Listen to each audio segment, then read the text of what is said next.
3 days had passed, and despite herself, Eloise found her thoughts returning to both men who had now unknowingly intertwined themselves in her life. She had received another letter from Sir Phillip that morning. Their correspondence, much to her initial reluctance, had taken on an unexpected liveliness. He was not dull nor overly formal, and his directness amused her. Unlike the suitors she had spent years avoiding at balls and teas, he did not attempt to woo her with empty compliments or grand words. He challenged her in a different way, a quiet way. And yet, for all the intrigue the letters had brought, Eloise found her feet carrying her once more to the dimly lit streets of the print shop. It was not Sir Phillip she sought tonight.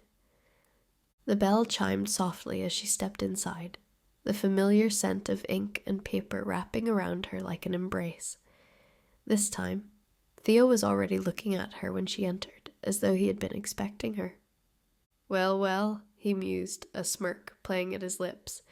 "Back again, Orange?" Eloise huffed, rolling her eyes as she pulled her cloak tighter around herself. "Would it be such a crime if I were?" Then, narrowing her eyes, she added, "Orange?" Theo grinned, clearly pleased with himself. "It suits you," he said, his voice dropping just slightly, the tease in his tone laced with something softer, something more intimate. "Unless you'd prefer Miss Tangerine? Though I must say, Orange has a certain charm to it, vibrant, unexpected, just like you." Eloise crossed her arms, feigning exasperation. "You are absolutely insufferable." But her breath hitched when she noticed the way he was looking at her, his deep brown eyes scanning her as if he were trying to figure her out, as if he enjoyed the puzzle she presented. Theo stepped closer, the air between them tightening. "And yet you keep coming back," he murmured, his voice low, teasing.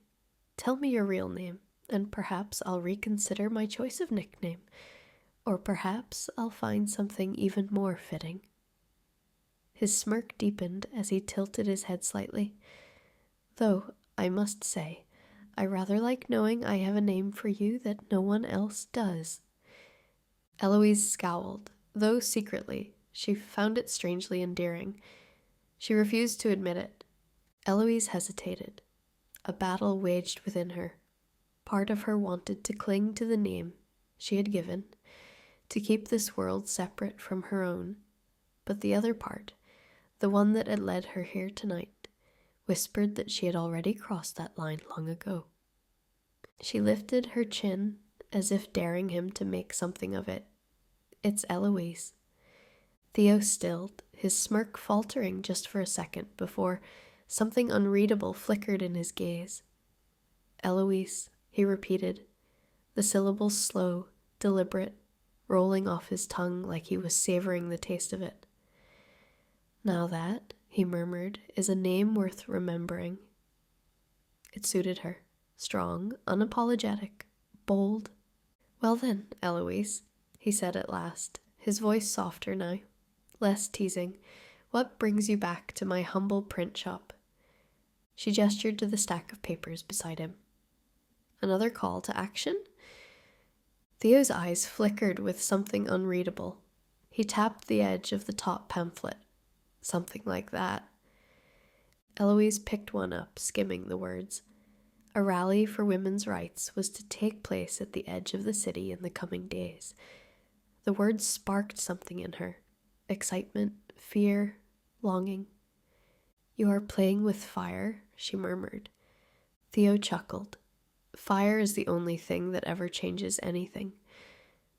Their eyes met, and for a moment Eloise felt as if she were standing on the edge of something vast and unknowable. Before she could stop herself, she spoke. "I want to help." Theo's brows lifted. "Help?" "Yes." She straightened her spine, determination setting in. "You print these words, you push them into the world. I want to do more than just read them." Theo studied her, searching her face for any sign of doubt, but there was none. There was only Eloise, standing before him, as fierce and unyielding as ever. A slow smile spread across his lips. "All right, Eloise," he said, extending a hand. "Let's change the world, then." And when she took it, she knew there was no turning back.